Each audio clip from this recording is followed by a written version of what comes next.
Penuntun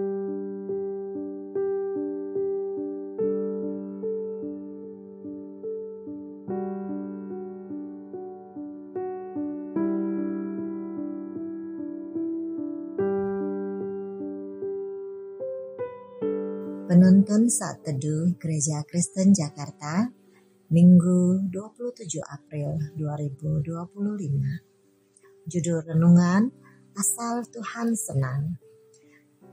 Firman Tuhan terambil dari 1 Korintus pasal 10 ayat 14 sampai 33. Demikian bunyi firman Tuhan. Karena itu, saudara-saudaraku yang kekasih, jauhilah penyembahan berhala. Aku berbicara kepadamu sebagai orang-orang yang bijaksana. Pertimbangkanlah sendiri apa yang aku katakan. Bukankah cawan pengucapan syukur yang atasnya kita ucapkan syukur adalah persekutuan dengan darah Kristus? Bukankah roti yang kita pecah-pecahkan adalah persekutuan dengan tubuh Kristus? Karena roti adalah satu, maka kita sekalipun banyak adalah satu tubuh.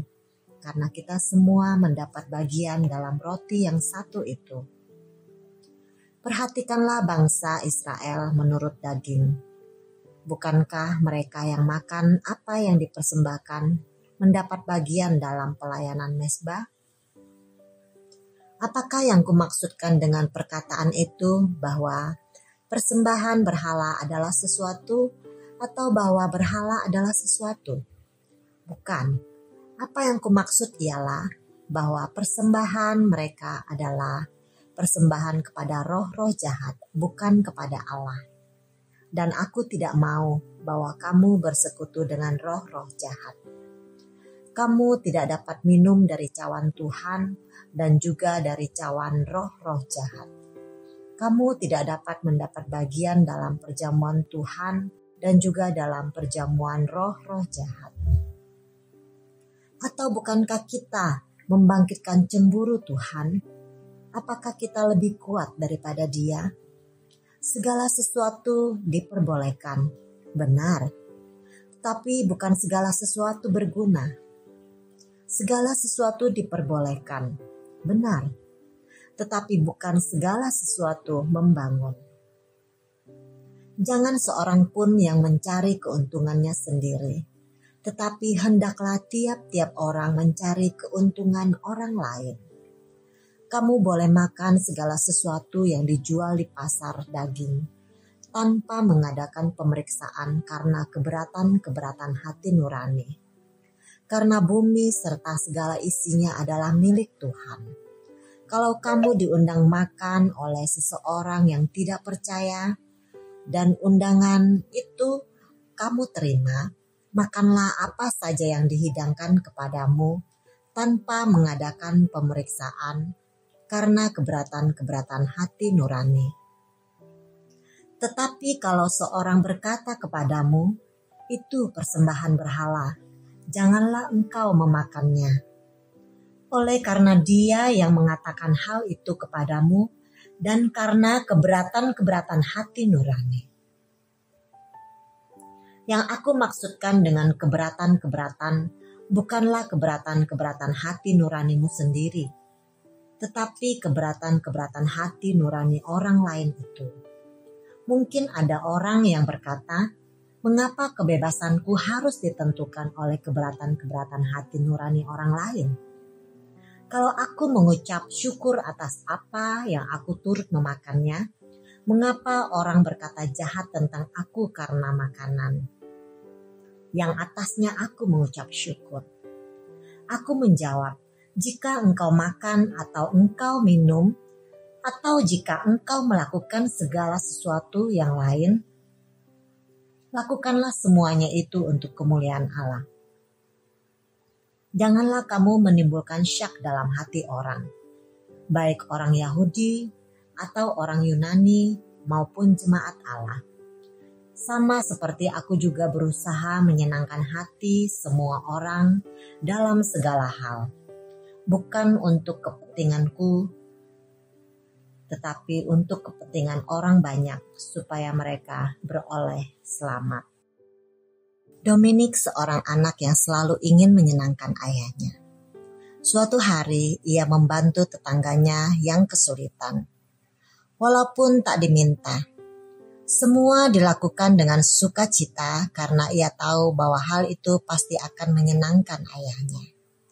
Saat ayahnya pulang ke rumah dengan tersenyum ia berkata, "Ayah senang melihat kamu berbuat baik dengan menolong tetangga yang kesulitan. Begitu juga dengan Tuhan, Dia senang ketika kita hidup untuk menyenangkan Dia."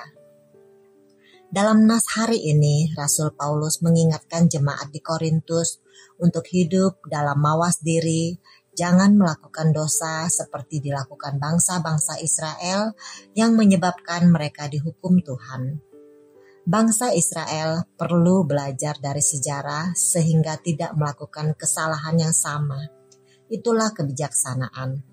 Rasul Paulus dalam ayat 14-33 menasihati jemaat untuk menjauhi dosa yang begitu merusak hidup kita dan menjauhkan hubungan kita dengan Tuhan.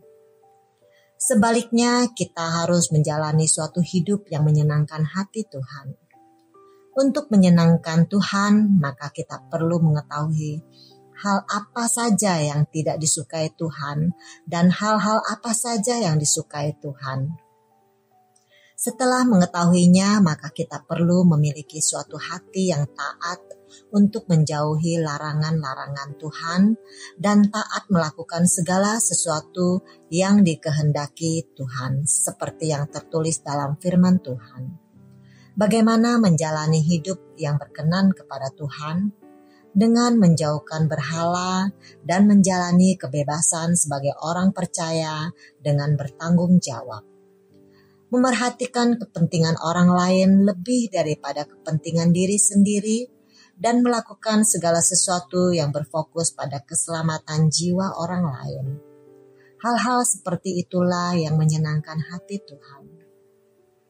Saudara, seperti Tuhan memilih dan mengasihi bangsa Israel, demikianlah Tuhan mengasihi kita, orang-orang pilihan Allah. Mari kita menjadi orang-orang yang bijaksana. Janganlah kita melakukan kesalahan yang sama dari bangsa Israel, yaitu jatuh dalam dosa penyembahan berhala. Renungkan pimpinan Tuhan dalam hidupmu hingga saat ini. Apakah saudara sudah menjalani hidup yang menyenangkan hati Tuhan? Mari pergunakan waktu hidup yang begitu singkat ini untuk menyenangkan hati Tuhan. Hidup kita akan menyenangkan Tuhan saat kita hidup taat sesuai dengan kehendak Tuhan. Tuhan Yesus memberkati.